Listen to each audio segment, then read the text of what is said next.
Perasan tak kita, ada orang yang jenis suka berhutang. Sisi hutang, sisi hutang, sisi hutang, sisi hutang. Kita kena kenal. Kalau kita ke menantu kita, ke anak kita jenis tu, memang kena, oh ni kelemahan badan ni. Kena ingatkan, kena beritahu. Kan? Ada orang memang suka jenis berhutang. Nak hutang dan bayar tak usah cerita lah. Alhamdulillah wassalatu wassalamu ala Rasulillah wa ala alihi wa sahbihi wa man tabi'ahu wa man nasarahu wa wala. Syukur kepada Allah Subhanahu wa taala dengan limpahan kurniaan dan rahmatnya dapat sama-sama pada pagi yang berbahagia ni kita berada dalam perkongsian hadis kita, dan mudah-mudahan sedikit yang kita kongsi memberi manfaat dan kebaikan kepada kita insya-Allah. InsyaAllah hari ini kita mulakan dengan hadis yang ke-193 ya. Hadis 100 ke-93. Bismillahirrahmanirrahim. Wa an Aisyah radhiyallahu anha qalat kana Rasulullah sallallahu alaihi wasallam idza shalla qama hatta tafattara rijlahu. Qalat Aisyah ya Rasulullah atasna'u hadha وقد غفر لك ما تقدم من ذنبك وما تأخر. فقال يا عائشة أفلا أكون عبدا شكورا. Aisyah radhiyallahu anha berkata, apabila Rasulullah sallallahu alaihi wasallam solat, beliau berdiri, baginda berdiri hingga kedua kakinya bengkak. Aisyah bertanya, wahai Rasulullah, kenapa engkau melakukan ini padahal dosa-dosamu yang telah lalu dan akan datang telah diampuni oleh Allah Subhanahu wa taala? Beliau menjawab, wahai Aisyah, tidak bolehkah aku menjadi hamba yang pandai bersyukur? Kan?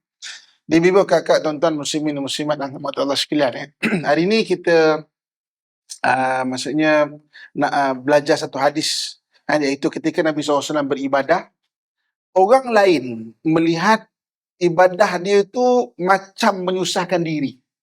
Kan? Macam kita lah hari ni. Kadang-kadang kita buat satu benda amalan, orang nampak macam kita ni menyusahkan diri. Contoh katakanlah kita puasa. Asyik puasa mak ni kan. Orang nampak kita menyusahkan diri. Okey? Tapi kita tak rasa apa-apa. Okey? Jadi, katakan kita hari ni terlibat dengan benda-benda tolong orang, kebajikan ke apa semua kan. Kita sendiri pun badan dah tak berapa kuat. Maklumlah dah tak berapa muda, bukan tu tua sensitif kan. Tak berapa muda. Mak ni pergi sana, pergi sini, nenek ni pergi sana, pergi sini, tak penat ke? Orang nampak kita menyusahkan diri. Tapi kita sendiri tak rasa apa-apa. Okey? Jadi Aisyah radhiyallahu anha satu ketika dia melihat Nabi SAW sembahyang, bangun, duduk, bangun, berdiri, bangun, sembahyang, sujud kan. Sampai kaki Nabi tu agak bengkak menurut pandangan Aisyah. Dan Aisyah tanya, wahai Rasulullah, kenapa engkau sembahyang sampai, bahasa dia macam menyusahkan diri lah. Apa kata Nabi SAW? Tak boleh ke aku jadi seorang hamba yang bersyukur? Okey. Kenapa perkataan ini dipilih oleh Nabi SAW? Okey, syukur ni dia ada dua benda. Ada dua jenis syukur. Sebab syukur ni dia ada implikasi dia. Apa implikasi bersyukur? Dalam Quran Allah sebut, la in syakartum la azidannakum. Kalau bersyukur, Allah pasti akan tambah nikmat kita. Syukur ni dia ada dua jenis syukur. Satu, syukur pada nikmat yang telah ada. Okey. Syukur yang pertama adalah syukur pada nikmat yang telah ada. Okey. Apa kemahiran yang perlu kita ada? Kemahiran mengenang. Kita mengenang. Kita mengenang dan mengiktiraf sesuatu benda itu adalah nikmat. Itu satu kemahiran. Orang kadang-kadang inborn, lahir-lahir, dia jenis susah untuk mengenang benda lepas. Ada orang jenis macam tu tau. Ada orang memang dia punya inborn dia mudah mengenang benda lepas. Ada orang ni tak sama. Orang ni tak sama. Mungkin depan saya pun ada juga. Ada orang yang memang move on dia. Dah lepas lah. Oh dia sedih je lepas lah. Tak semudah itu. Ada orang memang dia susah nak move on. Sebab dia memang jenis dia adalah past oriented. Dia jenis orang yang suka kenang-kenang benda-benda lepas. Okay? Ada orang memang future oriented. Mana dia lepas-lepas lah. Dia akan suka tengok benda depan. Kelebihan dia memang mudah move on. Kelemahan dia pula, orang yang future oriented ni adalah dia mudah anxiety. Mudah rungsing. Sebab dia ke depan, Tapi dia lepas dah macam tu. Jenis orang tak sama Okey. Jadi nak bersyukur ni kita kena ada satu kemahiran, kemahiran mengenang, kemahiran untuk duduk di past oriented. Satu kemahiran maknanya kita duduk dan kita kenang apa nikmat yang telah kita ada. Itu kemahiran itu kena bentuk. Kena bentuk Jadi kita dipanggil, kalau dalam bahasa Arab dipanggil tafakkur. Tafakkur ni berfikir. Kan, berfikir. Maknanya okey, apa nikmat yang telah Allah SWT bagi kepada kita.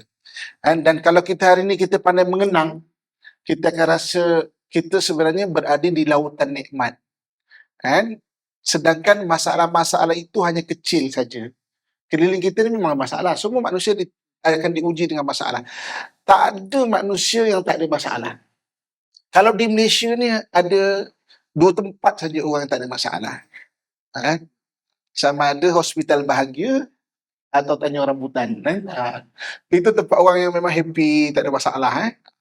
Kita yang berada kat luar, kat Esa Restu ni, kat Shah Alam, kat Kelang, dekat mana, Seremban, kat mana, akan ada masalah. Bezanya apa? Bentuk. Kesamaan, masalah menyempitkan hati. Itu kesamaan. Orang beza bentuk. Ini kesihatan, ini keuangan, ini keluarga, ini suami, ini isteri. Beza bentuk je. Kesamaan dia menyempitkan hati. Okey. Kita duduk, memang kita ada masalah. Tapi kita duduk dalam lautan nikmat sebenarnya. Kesihatan, Alhamdulillah. Banyak lagi benda yang lain yang kita ada. Dan kita boleh beribadah sekalipun adalah kerana nikmat yang Allah bagi pada kita. Bukan kehebatan kita. Hari ni kita boleh bersembahyang banyak sebab apa? Sebab lutut kita sihat, pinggang sihat. Cuba lutut dah sakit. Mungkin sembahyang kita pun tak boleh nak banyak macam mana lutut kita sihat. Kita boleh baca Al-Quran pada hari ni sebab cermin mata kita tak hilang. Cermin mata hilang 2 hari tak boleh baca Quran dah. Sebab itu kan ucapan Alhamdulillah ni kena ada. Ya Allah banyak. Aku menyempurnakan nikmat ibadah ni sebenarnya daripada nikmat yang Allah bagi kepada kita. Banyak. Kita boleh bersedekah sebab Allah bagi kita kelebihan rezeki. Kita boleh berselawat sebab Allah rezekikan kita untuk mengingat. Ingat ni rezeki Allah Subhanahu Wa Taala. Jadi maknanya, Nabi sembahyang tak boleh Nabi sebut aku nak jadi hamba yang bersyukur. Maknanya tak terbeban tu sebab terima kasih. Terima kasih. Banyak bersedekah tu sebab Allah bagi rezeki yang banyak. Aku sembahyang sebab kesihatan. Nabi dengan Aisyah kan dia punya tingkah umur kan agak jauh agak jauh kan. Jadi maknanya Nabi yang berumur tu masih fit. Masih sihat masih fit, masih sihat. Jadi maknanya syukur ada nikmat kesihatan. Sebab tu aku bersyukur tu dengan aku menyembah Allah Subhanahu Wa Taala. Jadi syukur yang pertama adalah syukur kepada nikmat yang telah ada. Maka Allah akan tambah lagi nikmat-nikmat dia. Syukur jenis kedua adalah syukur yang kita janjikan. Syukur yang kita janjikan. Kita janjikan kesyukuran itu. Contoh, ya Allah, aku ni sihat, Alhamdulillah. Kalau kau bagi aku terus sihat, aku janji Tuhan, aku akan terus beribadah pada Engkau. Kita janjikan.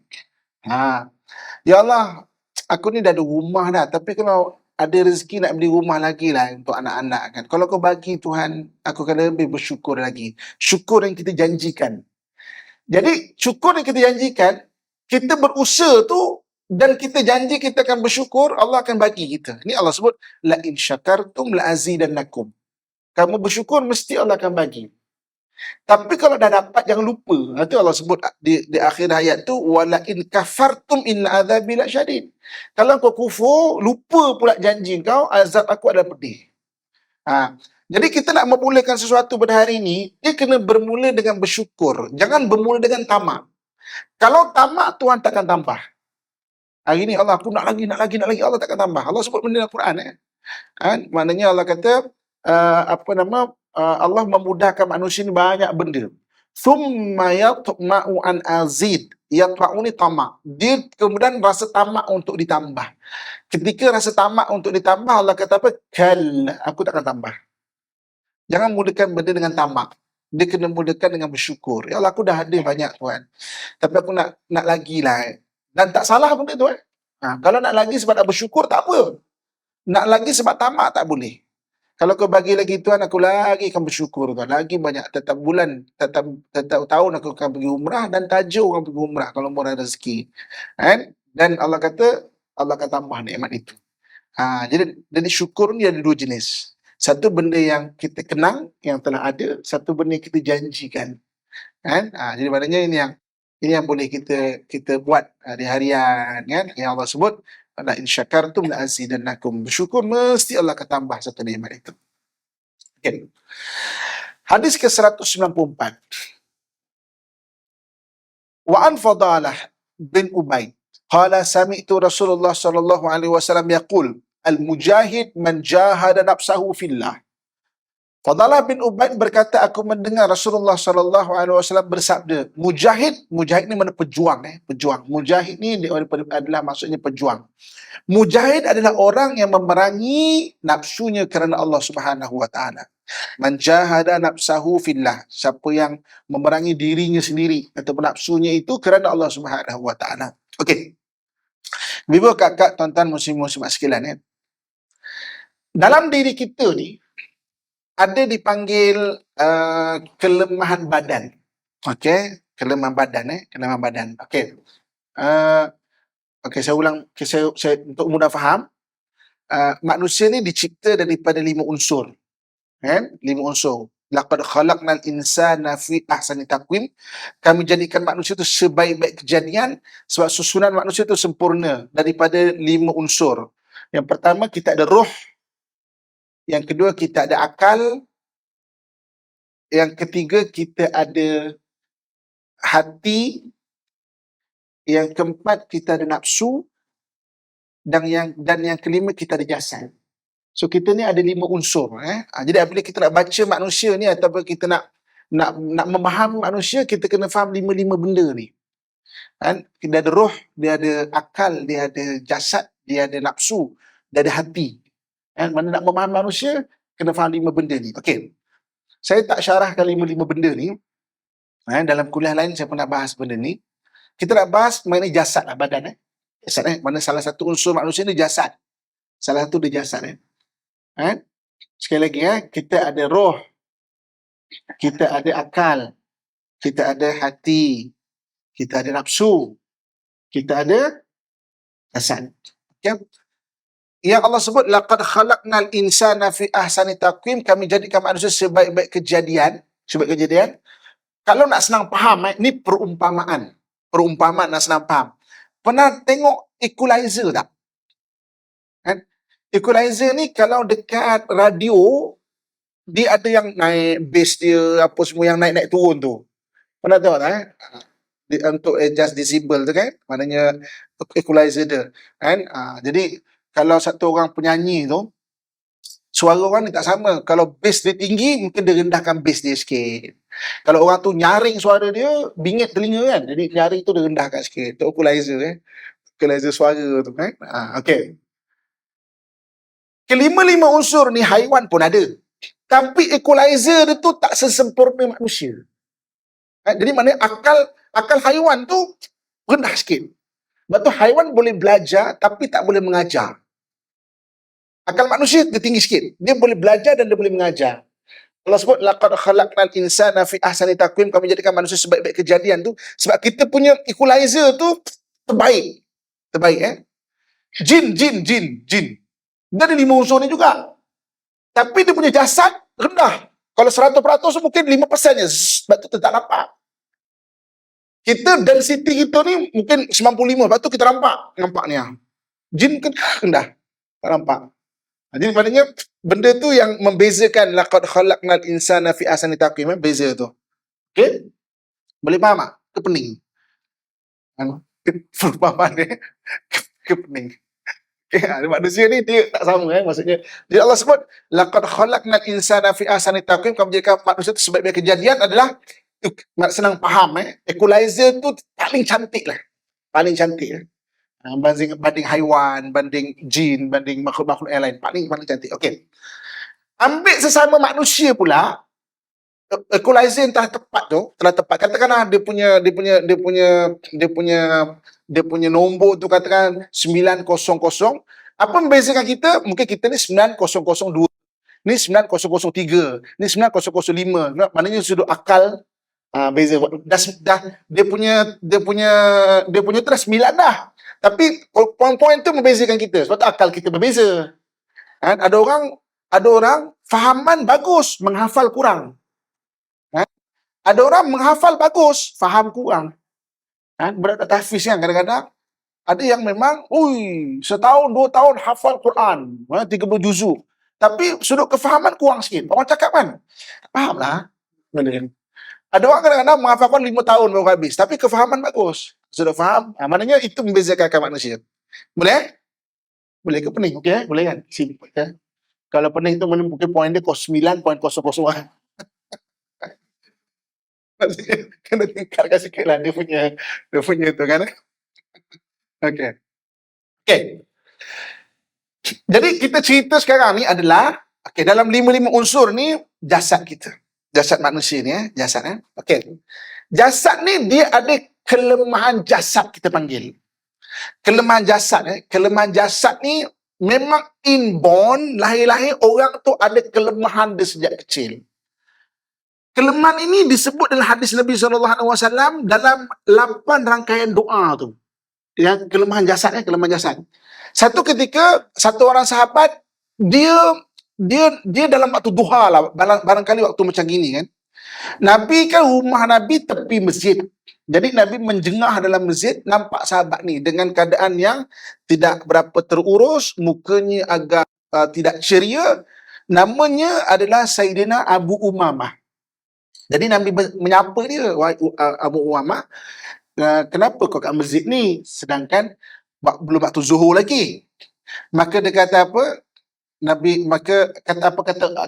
Kata Abu Umamah,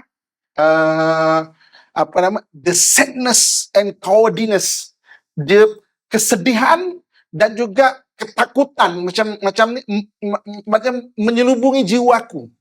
The sadness, maknanya kesedihan menyelubungi jiwaku.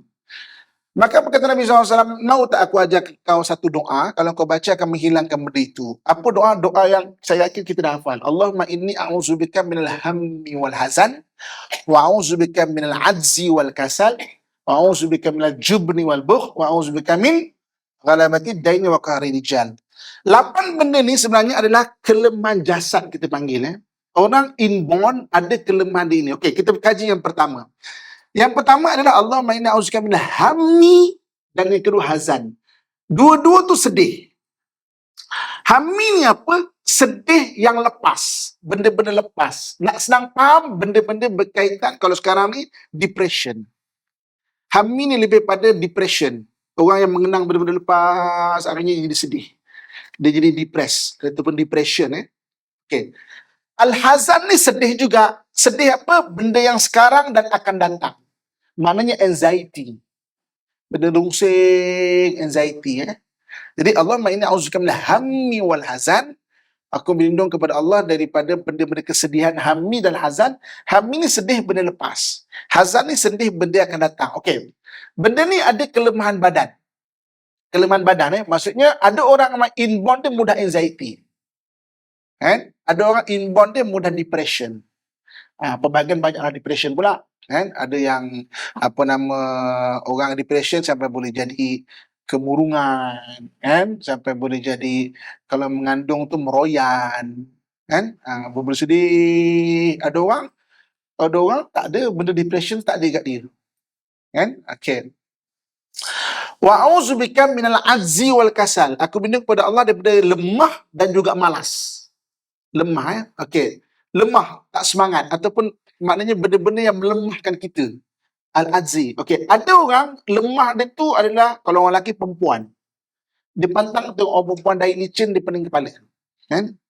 Ada orang jenis macam tu, kelemahan dia, kan? Ustaz, suami saya 20 tahun kahwin, 24 kali buat hal. Maknanya kelemahan dia tu perempuan. Kelemahan dia perempuan. Tapi kalau sedih saya Ustaz, suami saya buat hal.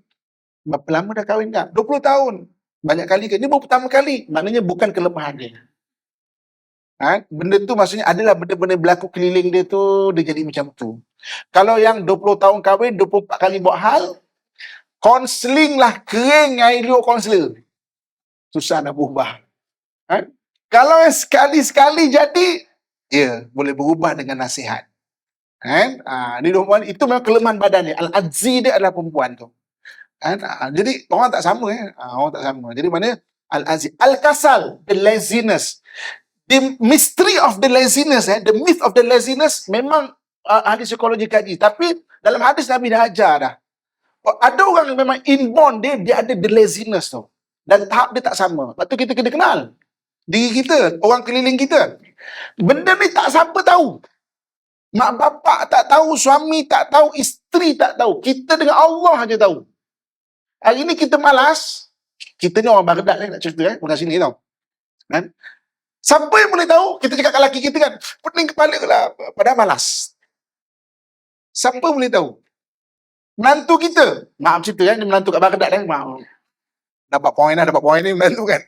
Siapa yang tahu? Dia tidur je dia kata sakit kepala. Padahal dia malas. Siapa yang tahu? Kan? Menantu kita tak nak kerja. Asyik sakit contoh kan. Betul lah mungkin sakit. Tapi mungkin kalau the laziness, siapa yang tahu? Jadi dia kelemahan badan. Sebab itu, benda kelemahan badan ni kita kena kenal diri kita. Oh, ini tak normal.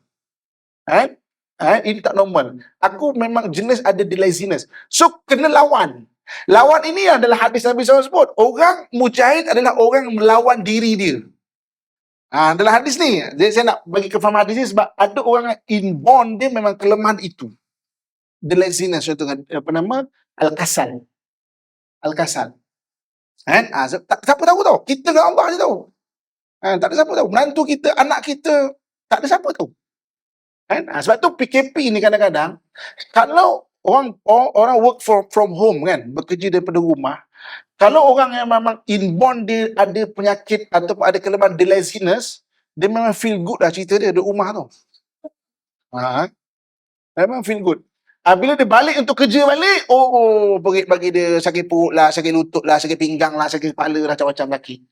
Dan benda ni real saya dipanggil dekat jabatan-jabatan kerajaan macam mana Ustaz? Orang pekerja-pekerja kita ni atau staff-staff kita ni suruh balik macam ada masalah lah.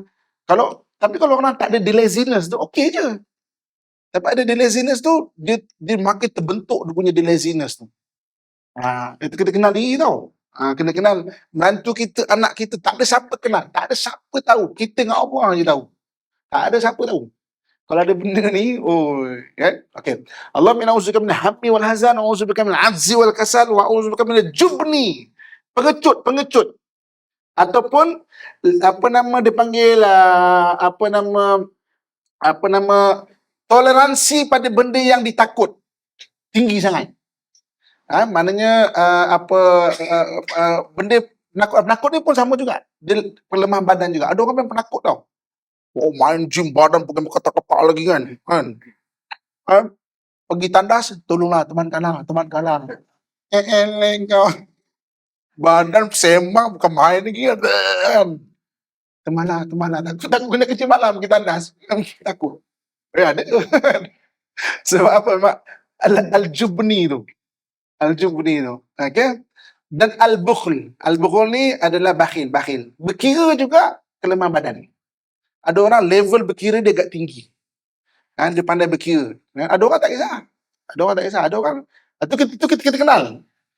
Kenal diri, kena kenal. Aku ni agak berkira. Kadang-kadang berkira.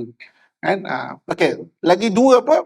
Wa uzbika minal ghalabati dain wa qahri rijal. Ghalabati dain ni berhutang. Okey. Perasan tak kita? Ada orang yang jenis suka berhutang.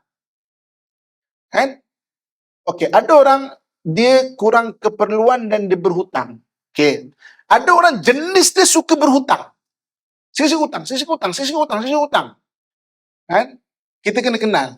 Kalau kita ke menantu kita, ke anak kita jenis tu, memang kena, ni kelemahan badan ni. Kena ingatkan, kena beritahu. Ada orang memang suka jenis berhutang. Nak hutang dan bayar tak saya cerita lah. Ni kita cerita suka berhutang. Bayar tak saya cerita lah. Ke berhutang. Sebenarnya itu kelemahan badan, kelemahan inborn. Maksudnya itu kita kenal. Kenakan diri kita, kawan kita. Ada orang yang memang hutang memang bayar. Hutang tengah susah. Ini tak susah pun memang suka berhutang. Boleh tak? Beli dulu, pakai dululah. Ambil dululah. Itulah. Dan yang terakhir apa? Waqahri rijal. Waqahri rijal ni maknanya pengaruh seseorang, pengaruh tidak wajar seseorang. Okey. Ada orang jenis dia adalah dia memang suka perlu jenis dia adalah perlukan direction, perlukan arahan. Ada orang jenis macam tu, ada orang tak perlu, dia tak suka. Ada orang perlukan arahan. Tak ada arahan, dia tak boleh bergerak. Ada orang jenis macam ini. Kan? Kena cakap, buat macam inilah. Okeylah, okeylah. Tapi, tak boleh fikir sendiri ke? Dia memang tak boleh fikir sendiri. Orangnya perlukan direction. Kan? Sebab itu, saya kalau ceramah pada orang lelaki, dan pada anak-anak kita kena pesan. Orang lelaki ni jangan malas nak buat keputusan. Hatta bermula dengan benda kecil-kecil, takut benda tu jadi tabiat. Contoh, abang nak makan apa bang? Apa-apalah. Kan? Abang nak pakai baju apa bang? Apa-apalah. Kalau kita perasan, orang yang macam ini, dia bermula dengan malas buat keputusan benda kecil-kecil, nanti dia akan start sampai benda besar-besar. Sampai direction benda besar-besar pun, dia tak boleh buat keputusan. Sebab dia terbiasa dengan, apa-apalah, ikutlah. Ikutlah. Ikutlah. Maknanya, buat keputusan. Okey. Waqahri rijal ni, satu benda yang kita kena perasan. Anak kita, anak saya ni bagus, Ustaz. Ikut je cakap saya. Tapi lepas kahwin dia berubah, Ustaz. Dia ikut cakap bini, Ustaz. Okey. Anak kita, kalau kita takrifkan dia baik sebab ikut cakap kita, bagus. Tapi takut-takut dia ada waqahri rijal. Dia adalah orang yang suka dapat direction. Sebenarnya. Kalau kita kata anak saya bagus, saya cakap A lah dia, B lah dia. Bersedia untuk kehilangan anak kita kalau dia kahwin. So, waktu tu, bila dia kahwin, yang rapat dengan dia, yang selalu bagi direction adalah bini dia. Waktu tu, dia akan ikut cakap bini dia. Bini dia bukan queen control tau. Kita jangan tuduh menantu kita pula. Menantu saya queen control, tak. Anak tu sendiri yang suka dapat direction. Sebab dia punya kelemahan adalah waqahri rijal. Lepas tu kadang kita plan. Kenapa ada orang yang masuk kumpulan gangster, dia tak boleh buat jahat, dia rela kena pukul? Kenapa boleh ikut orang jenis macam ini? Sebab waqahri rijal. Dia tu tak boleh buat keputusan hidup dia. Dia adalah orang yang suka dapat direction. Boleh tak faham? Jadi, dalam hadis yang disebut, Al-Mujahid man jahada nafsahu fillah. Mujahid, pejuang adalah orang yang melawan diri dia kerana Allah Subhanahu Wa Taala. Dia kena bermula dengan kita tahu apa kita punya kelemahan. Paling kurang 8 benda tadi tu yang Nabi ajar dalam hadis Nabi SAW. Sebab itu, kalau kita tengok, lafaz hadis ini, dia ada alif lam. Alif lam ni de.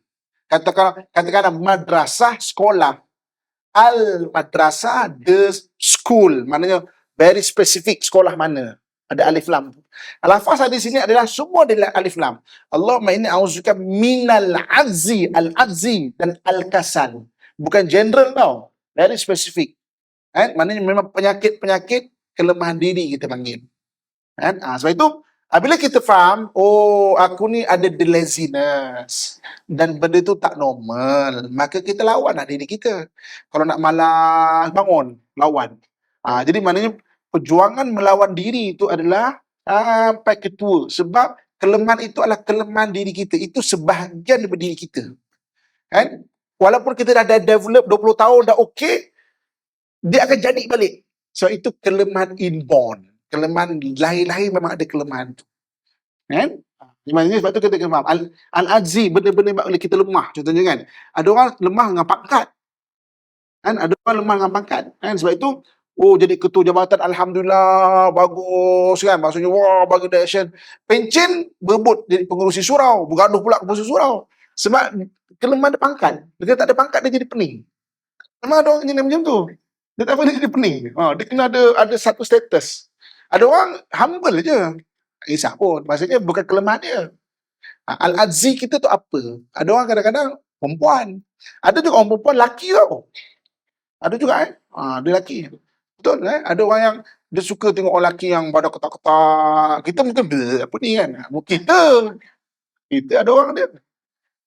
Ada orang suka tengok orang lelaki pandai. Dia tengok pandai, dia cakap, bestnya, dia suka lelaki pandai. Ada jenis macam tu. Kan? Tu al-ajzi tu. Kelemahan kita apa? Kan? Jadi al-mujahid, pejuang tu ataupun mujahid itu adalah orang yang melawan diri dia. Kebanyakan kadang-kadang macam harta kita ni pun nak senang faham, kita cakap melawan hawa nafsu. Tapi nafsihi ni memang diri itu. Kelemahan diri. Kelemahan nafsu ni kita sebenarnya lebih mudah sebenarnya. Lebih mudah walaupun susah nak cerita berbanding dengan kelemahan diri. Kelemahan yang inborn. Sebab kelemahan nafsu tu kita stop dengan ilmu, okey.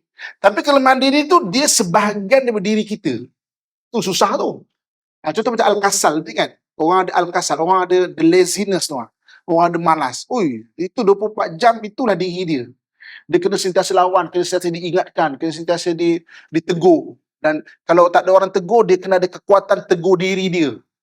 Kan? Ada kekuatan dengan ilmu, kena tegur diri dia. Kau kena bangun ni, kau kena bangun ni. Kau tidak main tidur lah pada hari. Bini bebel, sakit pinggang lah. Yang tahu dia dengan Allah aja. Sakit pinggang lah, itulah. Kalau keluar pun, bang, pergilah kerja. Keluar melepak, minum, berbual. Balik, tak dapat kerja lah. Bukan tak dapat kerja, dia malas. Sudut melepak kerja. Itu yang nak ceritanya. Mujahid melawan diri dia. Maknanya kerana Allah Subhanahu Wa Taala. Okey. Hadis seterusnya di ke-195. Okey. Wa an Abi Hurairah radhiyallahu anhu qala. Okay. Qabbala Rasulullah sallallahu alaihi wasallam Al-Hasan bin Ali wa indahu al-Afra min Habisin at-Tamimi jalisan faqala al-Aqra inna li 'asharatan min walad ma qabbaltu minhum ahad. فنظر إليه رسول الله صلى الله عليه وسلم ثم قال من لا يرحم لا يرحم. Abu Hurairah radhiyallahu anhu berkata Rasulullah sallallahu alaihi wasallam mengucap Hasan bin Ali, iaitu cicit Nabi, cucu Nabi SAW, cucu Nabi SAW. Dan di sampingnya ada Al-Aqra dan Habith At-Tamimi sedang duduk. Aqra berkata, aku mempunyai 10 orang anak yang tidak pernah kucium satu pun. Rasulullah SAW melihatnya kerana berkata, siapa yang tidak sayang, maka ia tidak disayangi. Man la yarham la yurham. Okey. Hadis ini Nabi SAW mengajarkan kepada kita mengenai sayang. Okey, mengenai sayang. Siapa yang tidak menyayangi, dia tidak akan disayangi. Okey. Ada satu kita panggil kemahiran sosial. Kemahiran sosial. Okey. Hidup kita ni, antara part yang penting adalah perhubungan sesama manusia. Dan Quran Allah sebut, Duribat alaihimu dhillatu aynama thuqifu illa bihablim minallah wa hablim minannas. Kamu akan ditimpa kehinaan di mana saja kamu berada kecuali kamu bagus hubungan dengan Allah dan hubungan dengan manusia. Hubungan dengan manusia ni adalah satu benda yang perlu kita develop tau. Kita perlu bangunkan mana perhubungan dengan manusia. Okay. Antara dipanggil kemahiran sosial, kemahiran hubungan dengan manusia. Dalam bahasa Arab dipanggil maharatul muamalah. Maharatul muamalah ni makna kemahiran sosial, kemahiran berhubungan manusia ni adalah kemahiran menunjukkan sayang. Kan? Ada orang jenis kadang-kadang sayang tu di hati, dia tak pandai tunjukkan. Tapi dalam hadis kalau tengok banyak hadis Nabi suruh tunjukkan sayang. Itu kemahiran. Kita cakap saya tak pandai nak tunjuk-tunjuk sayang ni, tapi hati saya memang penyayang. Kan? Bagus dah benda tu, dah dekat hati. Tapi kena belajar juga untuk menunjukkan. Belajar untuk menunjukkan. Okey. Jadi dalam hadis Nabi SAW sebut bahawa siapa yang tidak menyayangi tidak akan disayangi. Sayang benda hati. Dan ada satu kemahiran kena belajar untuk tunjukkan. Belajar tunjukkan dengan cara macam mana? Macam hadis Nabi SAW, Nabi sebut, Nabi cium cucu dia, duduk belai, maknanya sama-sama. Itu kemahiran sosial dalam hubungan sama manusia ni. Kan? Maknanya kena tunjuklah. Kena tunjuk. Kalau kau tidak, orang tak faham. Kan? Sebab manusia bukan ahli sihir untuk dia faham sendiri-sendiri. Kan? Takkan dia tak faham, dia suami kot. Dia memang tak faham. Kan? Macam mana? Kita kena belajar untuk tunjuk. Itu kemahiran sosial. Antara benda yang kena bangunkan. Lepas tu kena belajar. Senyum, itu kemahiran sosial. Saya ni penyayang tau. Tapi muka macam ni. Mana tahu kita ni penyayang ke tak? Muka pun hujung hidung kembang-kembang kan. Tapi memang ada orang macam tu. Nampak garang tapi penyayang, ada. Tapi dalam Islam memang suruh bangunkan benda kemahiran sosial, menunjukkan benda sayang tu. Senyum, kan hadis Nabi sebut kan, tabassumuka fi wajhi akhika laka sadaqah. Senyuman di hadapan saudara kamu merupakan sedekah. Senyuman kemahiran sosial. Ada orang mudah senyum, ada orang susah nak senyum. Muka dia memang jenis ni. Pergi tengok ketat, mau ketat, memang jenis. Memang jenis dia, nak macam mana kan. Tuhan bagi dia, itu bahagian dia lah ya. Macam-macam. Tapi kena belajarlah senyum. Pergi tengok cermin tu, walaupun mula-mula senyum sengit sebelah ke apa, tak apa, tak apa. Belajar. Kemahiran sosial untuk kasih sayang antaranya adalah respon spontan. Itu benda kena belajar. Ada orang dia ada respon spontan yang tak bagus. Kan? Respon spontan ni kena tukar dengan respon matang. Ada orang, bang, dia ada respon spontan dulu. Tapi kau dah cakap, nak apa? Kita dah kasih hati dah. Kan? Apa orang cakap kan? Respon spontan. Ada orang jenis ada respon spontan. Kena tukar dengan respon matang. Kan? Kalau ada masalah ke apa, dia ada respon spontan dulu. Kan? Isi nak cakap tu, takut ada respon spontan, kena marah kadang-kadang. Isi nak kongsi je. Kan? Kereta accident tu kan. Bang terlanggar kereta, dia bukan tanya khabar kita sebagai isteri, apa khabar dia kan. Awak tu lah dah cakap bawa baik-baik kan. Ada orang lain langgar kita, dia respon spontan. Itu antara benda kasih sayang kena ni lah, kena belajar. Benda tu kena belajar tau. Itu skill. Kalau respon spontan kena faham, oh aku dah ada respon spontan. Kena tukar dengan respon matang. Relax dulu, dengar dulu. Diam dulu 10 minit. Baru bagi respon. Jangan terus bagi respon. Okey. Antaranya adalah benda yang berkaitan dengan kasih sayang yang paling mudah orang nampak. Kita tak ada kasih sayang. Kita tak ada kasih sayang adalah marah. Belajar untuk menahan marah. Menahan marah ni itu satu skill. Satu skill. Belajar relax dulu, ambil nafas dulu, kan? Maksudnya jangan mudah nak marah-marah. Okay? Itu satu skill juga. Dengar dulu, ambil nafas. Lepas tu dah hadis Nabi ajar skill. Nabi ajar skill ni. Marah-marah sangat. Kalau dia kata berdiri, duduklah. Kan? Kalau duduk, baringlah. Kan? Itu skill tu. Itu Nabi ajar tu. Kalau dalam keadaan biasa, pergi ambil uduk. Mana ambil uduk tu, mana tenangkan diri lah. Untuk tenangkan diri. Semayang. Dia ingat semayang. Kalau nak marah sangat, itu skill macam tu. Skill untuk menahan marah. Kan?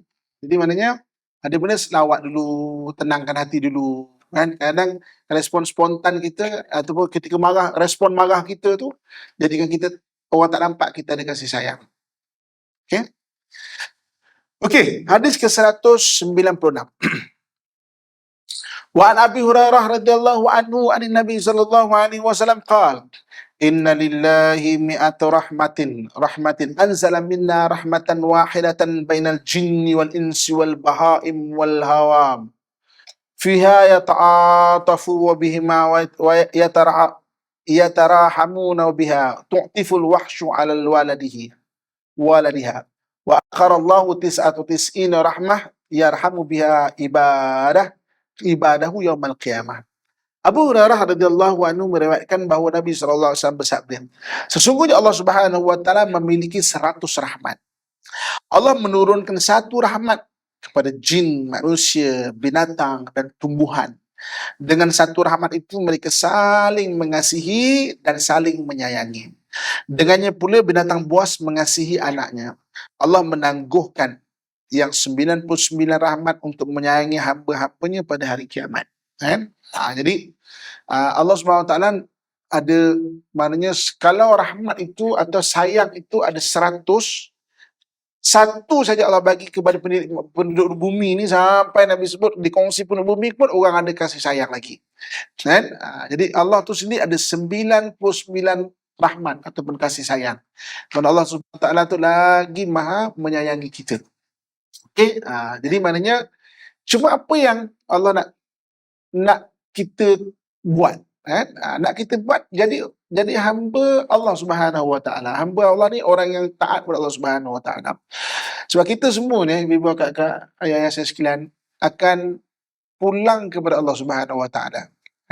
Kita meninggal takkan pulang kepada suami kita, takkan pulang pada isteri kita, takkan pulang pada anak-anak.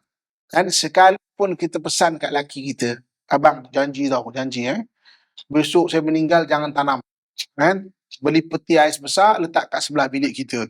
Agak-agak suami kita nak buat tak agak-agak Awak sayang saya kan, janji tau. Oh, banyak kali kita cakap, dia pun bingit telinga, dia buat ya kan je lah. Yelah, yelah, yelah, yelah. Kan? Tapi meninggal agak-agak, kita percaya tak cakap dia? Ada. Hari ni meninggal, dihantar balik kepada Allah Subhanahu Wa Taala. Sebab sifat kita ni inna lillahi wa inna ilaihi rajiun. Kita datang dari Allah, kita pulang kepada Allah Subhanahu Wa Taala. Jadi sayangnya Allah pada kita apabila kita ni jadi hamba Allah Subhanahu Wa Taala. Nak jadi hamba Allah ni memang kena taatlah perintah Allah Subhanahu Wa Taala. Dan Allah tahu benda tu bukan mudah. Terutama nak jadi baik akhir zaman. Oh, bukan mudah nak baik jadi akhir zaman. Nak jadi isteri solehah akhir zaman, tak senang ke? Kan? Isteri solehah. Nama isteri maknanya ada suami. Kan? Di mana nak jadi isteri solehah akhir zaman, suami tu jadi mening kepala kita. Tak senang jadi isteri solehah akhir zaman. Oh, kan macam-macam. Dia cocok kita, dia nyakitkan hati kita, dia tak kira. Yang ketika kita marah, awak ni neraka tau, neraka je kerja. Kan? Yang dia cocok kita, dia buat kita marah, dia tak kira. Abang-abang, ayah-ayah saya sekalian kan, nak jadi suami akhir zaman, tak senang ke? Susah. Saya kan, ofis saya tepi tu, saya 9, kan tepi tu ada restoran kan. Saya kadang-kadang petang-petang turun pergi minum. Okay? Nampak Pak Haji ni, saya suka menyapa. Saya kunci, cili merah kan. Saya kunci, selalu nampak kat sini. Kan? Barangkali tarik dia sedap pun. Kan? Tiba-tiba dia memandang saya dengan muka yang penuh beremosi. Kan? Tak adalah Ustaz. Umur macam sekarang ni minta air bukan marah. Oh. Sekarang bang, ayah-ayah. Senang ke jadi suami yang soleh akhir zaman. Minta air pun kena marah. Itu belum buka mulut dah warning. Abang nak minum air, ambil sendiri. Jangan suruh orang. Belum buka mulut. Kena warning. Aduh. Asyik gitulah bang. Jadi Allah tahu. Dekat akhir zaman bukan mudah nak jadi baik. Sebab itu tak berjaya minta ampun. Baiki diri. Tak berjaya minta ampun, baiki diri. Lebih baik kita menjadi orang yang sentiasa minta ampun dan baiki diri daripada kita rasa kita betul je. Kan? Kita betul. Lebih baik kita rasa ya Allah aku minta ampun Tuhan, dan baiki diri. Minta ampun ya Allah, baiki diri. Daripada kita rasa kita betul je. Kan? Jadi maknanya di akhirat besok Allah nak tengok siapa yang berusaha mencari redha Allah Subhanahu Wa Taala itu. Okey. Hadis yang terakhir pada hari ini 197. Hadis 197. Bismillahirrahmanirrahim. Wa an Aisyah radhiyallahu anhu anna Rasulullah sallallahu alaihi wasallam qala: Ya Aisyah, inna Allah rafiqun yuhibbu rifqa wa yu'ti ala rifqi ma la yu'ti ala unfi wa ma la yu'ti ala ma siwahu. Daripada Aisyah radhiyallahu anhu bahawa Nabi SAW bersabda, wahai Aisyah, sesungguhnya Allah itu lemah lembut dan mencintai kelembutan. Dia memberi balasan atas kelembutan, satu balasan yang tidak diberikan ke atas kekerasan dan tidak diberikan atas lainnya. Kan?